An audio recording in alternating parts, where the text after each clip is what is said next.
Welcome to the second episode of the Guide to the Driving Academy in Assetto Corsa Evo. Whether you just want to get the license or 3 stars in every challenge, I'm here to hopefully help you. Let's get started with the second test in the sports car license at Brands Hatch. We are in the Ford Escort RS Cosworth, a way simpler car than the Audi from the last test. It still has ABS, but no traction control and no launch control. So to get going, simply push down the throttle in neutral gear, wait for the lights to go green, and shortly before they do, put it into first to get going as soon as possible, but don't go too early, experiment with the timing so you don't get an invalid lap. You'll want to go straight for this first part and pretty much head for the first cone you see on the right here, because we really need to open up our entry for this first corner, because the exit speed onto the straight is very important. Only push the brake quite lightly and quite short as well, and just make the car turn in a little bit better, and then you will want to head for this apex that you can see here. I'm not quite sure about these bollards. Right now you can hit them, but that might change later on.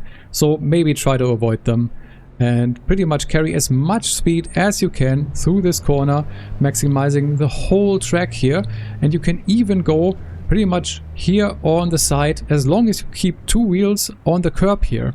Your 2 left wheels, you're pretty much good. And you can just keep going, carrying, as I said, as much speed as you can onto the straight, because that is very important on this track.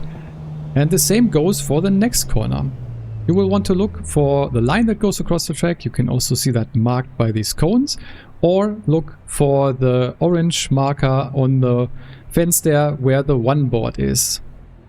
I pretty much brake somewhere in between there, and you need to brake a little bit harder than for the first corner and also a little bit longer, and trail braking is quite important for this one. These cones on the right might be helpful if you need a reference for turning in, but you can also just use the curb that's starting on the right there.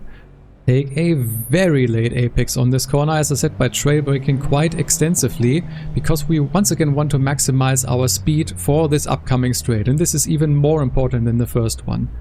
You can see this little bend here in the track, which is basically our reference where we want to apex. You can also see some rubber marks after that.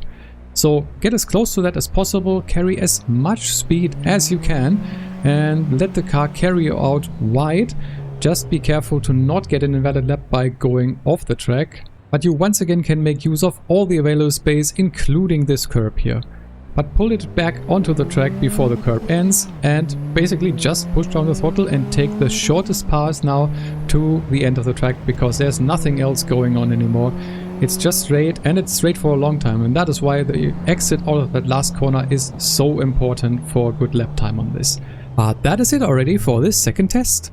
I will now show you the 3-star time with my brake and throttle input visible on screen. If you found this guide useful, leave a like on the video and subscribe to the channel for more AC Evo content. I've been HG Racing, thanks a lot for watching.